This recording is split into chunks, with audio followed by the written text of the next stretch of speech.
अस्सलाम वालेकुम everyone, welcome to online class of physics. Previous video lecture में हमने चैप्टर 10 को कंप्लीट किया, उसके कुछ न्यूमेरिकल हमने सॉल्व किए। आज के इस वीडियो लेक्चर में हम लोग नेक्स्ट चैप्टर स्टार्ट करेंगे, दैट इज़ साउंड। साउंड में हम सबसे पहले हमारा जो पहला आर्टिकल है दैट इज़ साउंड वेव। हम साउंड वेव को यहाँ स्टडी करेंगे, दैट इज़ 11.1,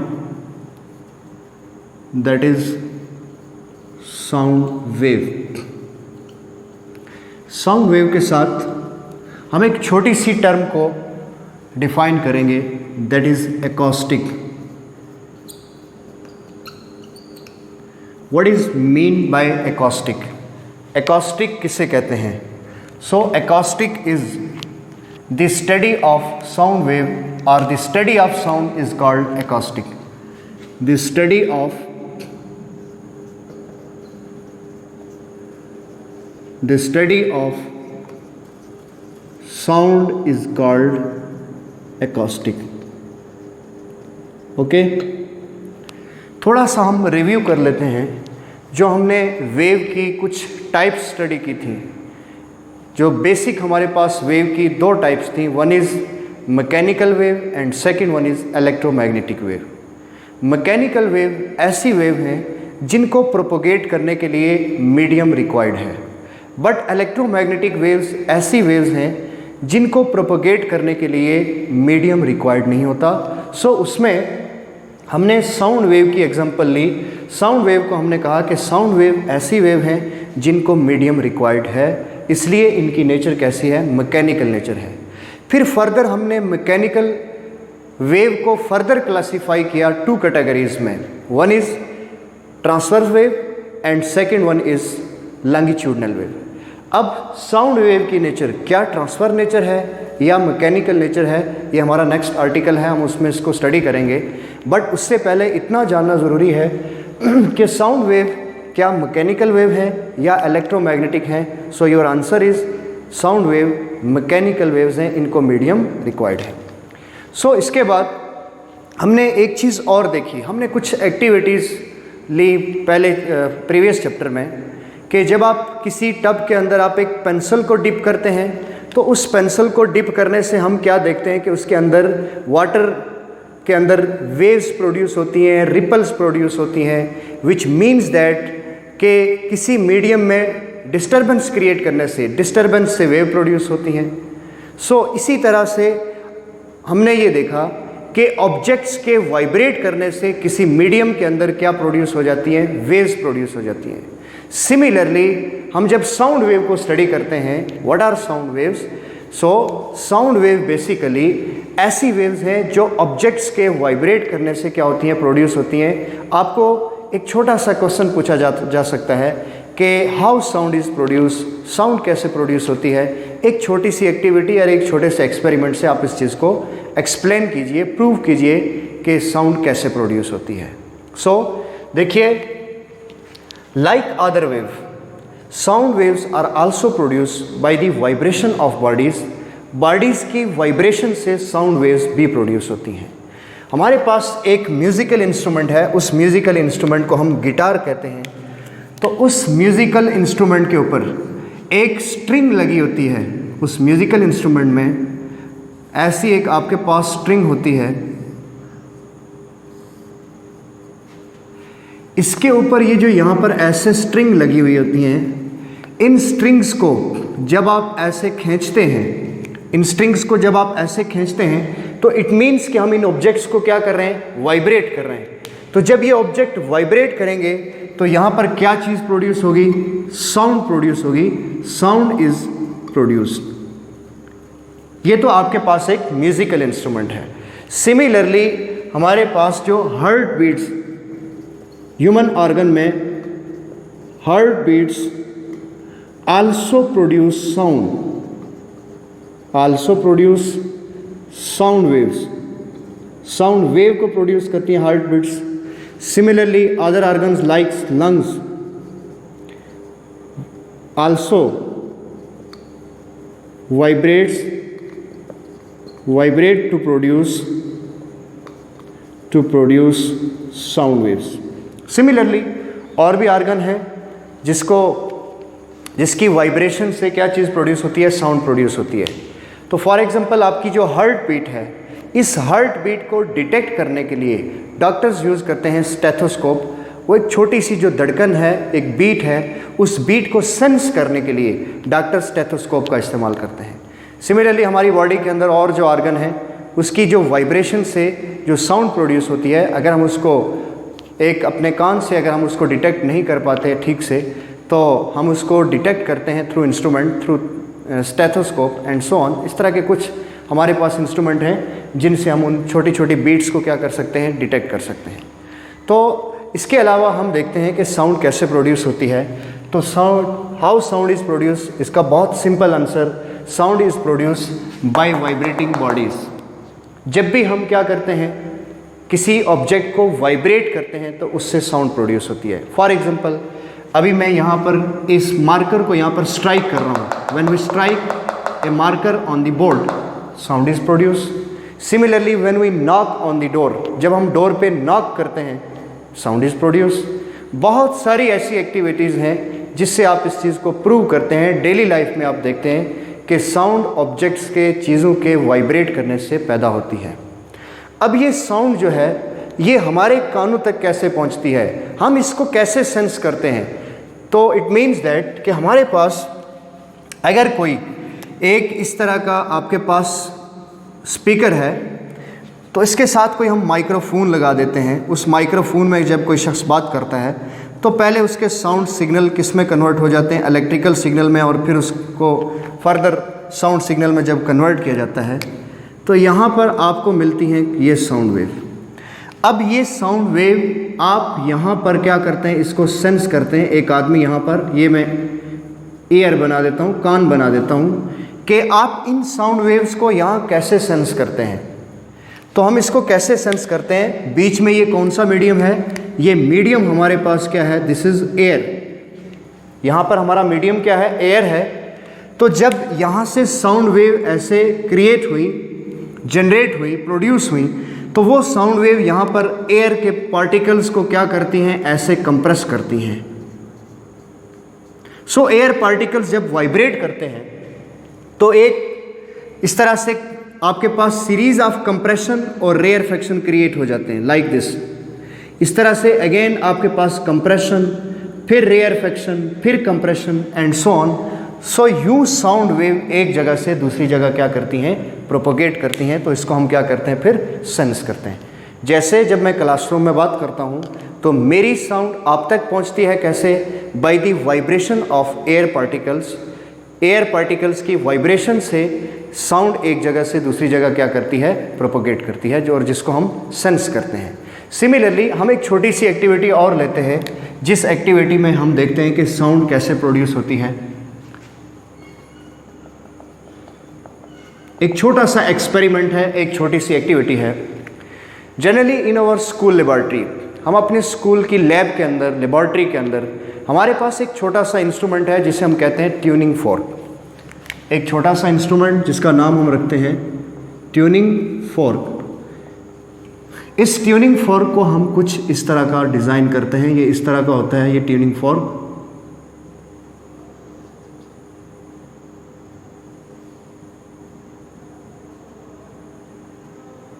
लाइक दिस, ये आपका ट्यूनिंग फोर्क आ गया। जब हम इस ट्यूनिंग फोर्क को स्ट्राइक करेंगे किसी हार्ड बॉडी के ऊपर, एक रबर हैमर के ऊपर हम इसको स्ट्राइक करेंगे, देन हम ऑब्जर्व करते हैं कि उससे एक साउंड प्रोड्यूस होती है। एक पार्टिकुलर साउंड उसमें से क्रिएट होती है, प्रोड्यूस करता है वो। उस पार्टिकुलर साउंड को हम सेंस करने के लिए, हम उसको सुनने के लिए हम क्या करते हैं कि हम उस ट्यूनिंग फोर्क का ये जो प्रॉन्ग है, ये इसकी जो शाख होती है, इसको हम अपने कान के करीब लेकर आते हैं। जब हम इसको अपने कान के करीब लेकर आते हैं, फॉर एग्जांपल ये ट्यूनिंग फोर्क मैंने उठाया और इसको मैंने यहाँ व्हाइट बोर्ड के ऊपर ऐसे यहाँ पर क्या कर दिया, बीट किया, थोड़ा सा कूटा इसको, तो हमने देखा कि ये जो इसका प्रॉन्ग है ये ऐसे ऐसे वाइब्रेट करता है। ये प्रॉन्ग इसका ऐसे ऐसे यहाँ पर क्या कर रहा है, वाइब्रेट कर रहा है। मतलब कि ये प्रॉन्ग यहाँ से ऐसे भी आ रहा है और ऐसे भी जा रहा है। इट मीन्स कि ये अपनी इस पोजीशन पर ऐसे ऐसे वाइब्रेट करता है थोड़ा सा। जब ये ऐसे वाइब्रेट करता है तो वो साउंड प्रोड्यूस होती है। सम टाइम वो साउंड इतनी होती है कि आप उसको ठीक से सुन नहीं पाते, ऐसे बीट करके आप दूर से अगर आप उसको सुनना चाहें आप सुन नहीं सकते। लेकिन जब आप उस ट्यूनिंग फोर्क को ऐसे बीट करके अपने कान के करीब लाएंगे तो आप एक पर्टिकुलर साउंड सुनेंगे, एक नोट सुनेंगे, एक सुर सुनेंगे, एक आवाज़ सुनेंगे। उस पर्टिकुलर साउंड को हम सेंस कर सकते हैं उस प्रॉन्ग को अपने कान के करीब लाकर। अब इससे हम ये देखते हैं कि यहाँ पर साउंड बेसिकली प्रोड्यूस हुई ऑब्जेक्ट की वाइब्रेशन से। ये एक छोटी सी एक्टिविटी हमें ये बता रही है कि यहाँ पर जब आप एक ट्यूनिंग फोर्क को लेकर किसी ऑब्जेक्ट के ऊपर, किसी मटेरियल के ऊपर बीट करते हैं तो उसके बीट करने से साउंड प्रोड्यूस होती है और जिसको हम सेंस कर सकते हैं। सिमिलरली इसी ट्यूनिंग फोर्क को जब हम एक बॉल के साथ, रबर बॉल के साथ, एक रबर बॉल जिसको हमने ऐसे हैंग किया हुआ है, इस रबर बॉल के साथ जब आप इसको क्या करेंगे, यहाँ पर आकर स्ट्राइक कराएंगे, ठीक है। जब हम इसको ऐसे इसके करीब लाएंगे तो ये प्रॉन्ग चूंकि इसका ऐसे ऐसे कांप रहा होता है, ऐसे ऐसे वाइब्रेट कर रहा है। जब ये ऐसे ऐसे वाइब्रेट करता है तो जब इस ट्यूनिंग फोर्क को आप किसी मटेरियल के ऊपर बीट करके इसके करीब लाएंगे ऐसे, तो ये इसका प्रॉन्ग क्या करेगा, यहाँ पर इसके साथ ऐसे टकराएगा। जब ये इसके साथ ऐसे टकराएगा, बज़ाहिर तो हमें ऐसा दिखता है कि ये ट्यूनिंग फोर्क के ये जो प्रॉन्ग हैं ए और बी ये अपनी उसी पोजीशन पर है, लेकिन एक्चुअली ऐसा नहीं होता। जब आप इसको किसी मटेरियल के ऊपर बीट कर चुके हैं, जब आप इसको ऐसे बीट कर चुके हैं तो इसका ये बी प्रॉन्ग या ए प्रॉन्ग ये ऐसे ऐसे वाइब्रेट कर रहा होता है। जब ये ऐसे ऐसे वाइब्रेट करता है स्लाइटली, तो हम उसको सेंस करने के लिए, उसको ऑब्जर्व करने के लिए हम एक बाल के पास ले आते हैं, जिस बाल को आपने एक स्ट्रिंग के साथ सस्पेंड किया है। तो जब हम इसको इसके करीब लेकर आए तो हमने देखा कि इसकी इस वाइब्रेशन से ये इस बाल के साथ टकराया और इस बाल को इसने क्या कर दिया, ऐसे वाइब्रेट करना शुरू कर दिया, बाल ने टू एंड फ्रो मोशन शुरू कर दिया। तो इट मीन दैट कि यहाँ पर एक छोटी सी साउंड प्रोड्यूस होती है जिस साउंड को हम सेंस कर सकते हैं जब आप उस ट्यूनिंग फोर्क को अपने करीब, कान के करीब लाकर आप उसको सुन सकते हैं। सिमिलरली इसकी जो वाइब्रेशन है इस ट्यूनिंग फोर्क की, इसकी वाइब्रेशन को हम जब यूज़ करते हैं, एक गिलास ऑफ वाटर आप ले लेते हैं, तो जब इस ट्यूनिंग फोर्क को ऐसे बीट करके हम उसमें डिप कर देते हैं एक ग्लास ऑफ वाटर में, तो वहाँ पर आपको कुछ बबल्स नज़र आएंगे उस वाटर की सरफेस के ऊपर, कुछ आपको रिपल्स नज़र आएंगी।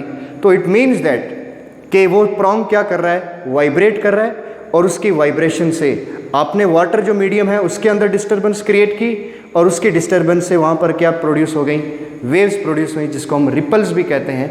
तो बेसिकली किसी मीडियम के अंदर जब डिस्टर्बेंस होती है तो उससे क्या चीज़ प्रोड्यूस होती है, वेव्स प्रोड्यूस होती हैं। वो वेव्स डिफरेंट नेचर की होती हैं। आपके पास वाटर में आप अगर ये डिस्टर्बेंस क्रिएट करते हैं वो वाटर वेव्स हैं। आपके पास कोई स्ट्रिंग है एंड एयर है, तो एयर के अंदर आप देखते हैं किस तरह की आपकी साउंड वेव ऐसे प्रोपोगेट करती हैं। ओके, सो इसके बाद हम एक एक्टिविटी पढ़ेंगे कि साउंड वेव क्या मैकेनिकल नेचर रखती है या इलेक्ट्रोमैग्नेटिक नेचर रखती है। मैंने स्टार्ट में एक बात की कि बेसिकली वेव की दो टाइप्स हैं, one is electromagnetic and second one is mechanical wave.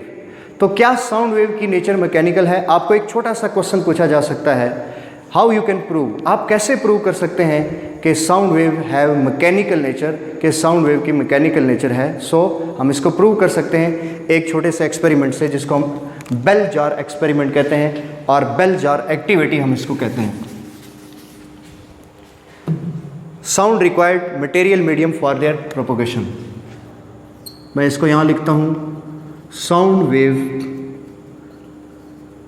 Require material medium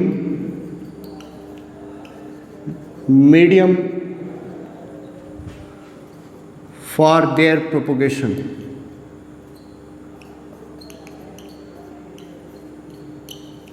for their propagation. और आपको ये बात पूछी जा सकती है, show by a simple experiment that sound wave have mechanical nature. एक छोटी सी एक्टिविटी से, एक छोटे से एक्सपेरिमेंट से इस बात को प्रूव कीजिए कि साउंड वेव की नेचर कैसी है, मैकेनिकल है, वो मटेरियल मीडियम उसको रिक्वायर्ड है प्रोपोगेशन के लिए। तो सबसे पहले हम यहाँ पर एक ग्लास का जार लेंगे लाइक दिस, इस तरह का हमारे पास एक ये जार आ गया।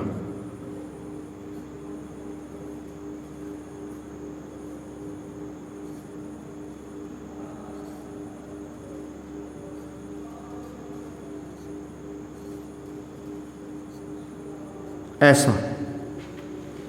फिर यहाँ पर हम यहाँ पर एक चीज़ और ऐसे बना देते हैं, यहाँ पर हम एक छोटा सा वैक्यूम पंप ले लेते हैं, वैक्यूम पंप। ये एक ग्लास का जार है, शीशे का आपने एक जार लिया है, इसके अंदर हम एक इलेक्ट्रिक बेल को क्या कर देते हैं, फिट कर देते हैं। This is our electric bell, जो ऐसे ऐसे क्या करती है, यहाँ पर रिंग करती है।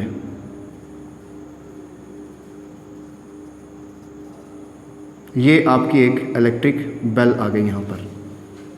This is electric bell.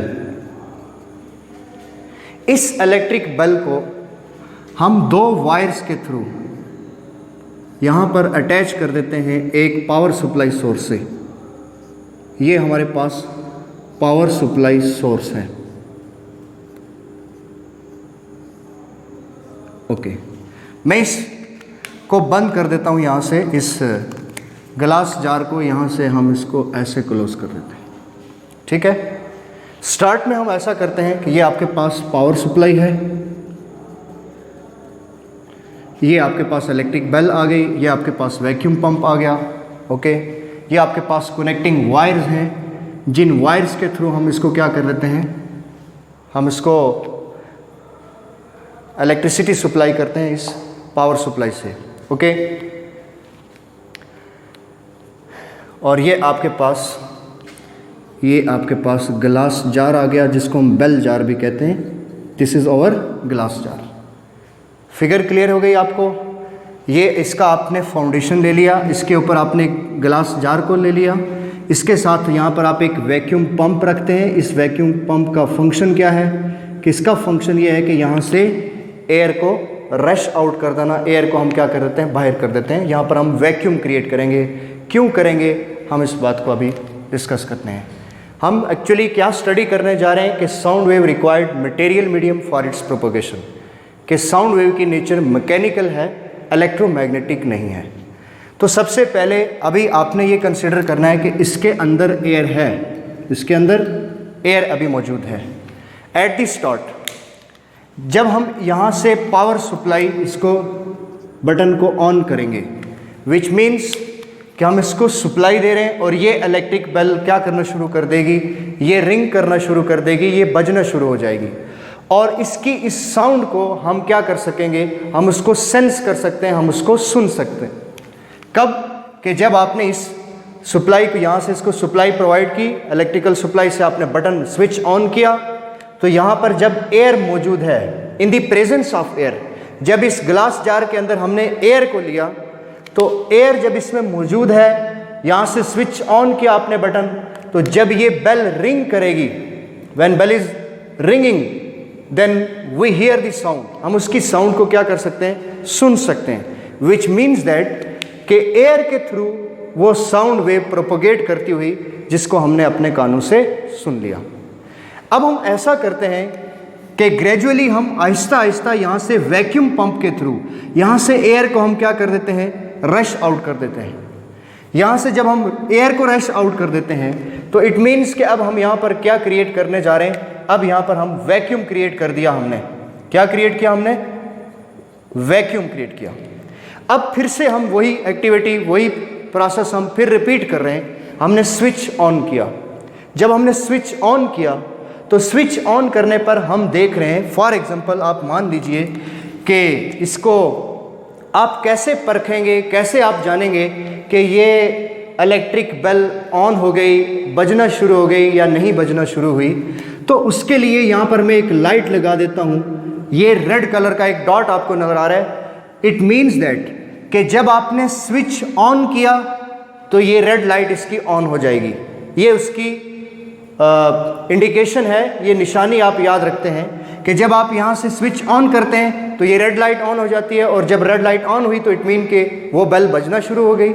तो जब रेड लाइट ऑन हुई, रिंग, ये जो आपकी इलेक्ट्रिक बेल है इसने रिंग करना शुरू किया, बजना शुरू किया। जब एयर थी, in the presence of air in the bell jar, we hear the sound of electric bell, हमने उस इलेक्ट्रिक बेल की साउंड को सुना। बट लेटर ऑन जब आपने यहाँ से वैक्यूम पंप के थ्रू यहाँ पर एयर को रिमूव किया, एयर को रिमूव करने के बाद जब हमने यहाँ पर वैक्यूम क्रिएट किया, तो वैक्यूम क्रिएट करने के बाद आपने फिर वही काम किया, आपने फिर स्विच ऑन किया। जब आपने स्विच ऑन किया, अगेन रेड लाइट ऑन हो गई। जब रेड लाइट ऑन हुई तो इट मीन के इलेक्ट्रिक बेल ने रिंग करना शुरू कर दिया, उसने बजना शुरू कर दिया, उसने साउंड प्रोड्यूस करना शुरू कर दी। पर जैसे जैसे आपने यहाँ से वैक्यूम क्रिएट किया, एयर को रिमूव करते गए, आपको साउंड कैसी सुनाई देती है? आपको फेंट साउंड सुनाई देती है। आप देखते हैं, आप ऑब्जर्व करते हैं कि वो आवाज़ अब मध्यम होने जा रही है, मध्यम होती जा रही है। और जब आप यहाँ से एयर को कम्प्लीटली रिमूव कर देते हैं तो वो साउंड डाइज आउट हो जाएगी, वो साउंड गायब हो जाएगी जो आप सेंस कर रहे थे, जो आप सुन रहे थे। तो इससे ये बात प्रूव हुई कि जब तक यहाँ पर मीडियम एयर था, जब तक इस बेल जार के अंदर एयर थी, तब तक हमने उस आवाज़ को सुना, उस बेल के बजने की जो आवाज़ थी उसको हमने सेंस किया, हमने सुना। बट जैसे ही आपने वैक्यूम पंप से एयर को रिमूव किया, तो एयर को रिमूव करते गए आप, एक वक्त ऐसा आया कि आप इस ग्लास जार के अंदर, इस बेल जार के अंदर आपने टोटली वैक्यूम क्रिएट कर दिया, एयर को रिमूव कर दिया। अगेन आपने बटन प्रेस किया, स्विच ऑन किया, रेड लाइट ऑन हो गई, बेल बजना शुरू हो गई, पर आपको आवाज़ सुनाई नहीं दे रही। तो इट मीन कि हमें आवाज़ इसलिए नहीं सुनाई दे रही कि अब वहाँ पर वैक्यूम क्रिएट हुआ, और जब वैक्यूम क्रिएट हो गया तो साउंड वेव की नेचर हमने क्या पढ़ी कि मैकेनिकल नेचर है, जिनको मीडियम रिक्वायर्ड है। जब यहाँ पर मीडियम नहीं रहा तो इट मीन कि साउंड वेव प्रोपोगेट नहीं कर सकती, और जब नहीं कर सकती तो हमारे कान तक नहीं पहुँच सकती और हम उसको सेंस नहीं कर सकते। ये क्लियर हो गई ये बात? इस एक्टिविटी से आपको ये चीज़ प्रूव हो गई कि sound wave required material medium for their propagation. Okay, so next हमारा जब टॉपिक है, नेक्स्ट पॉइंट है, उसको हम कल डिस्कस करेंगे नेक्स्ट लेक्चर में कि साउंड वेव की नेचर क्या लॉन्गिट्यूडनल है या ट्रांसफर नेचर है। इसको हम नेक्स्ट लेक्चर में स्टडी करेंगे। तब तक आप लोग अपना ख्याल रखिएगा। अल्लाह हाफिज़, थैंक यू।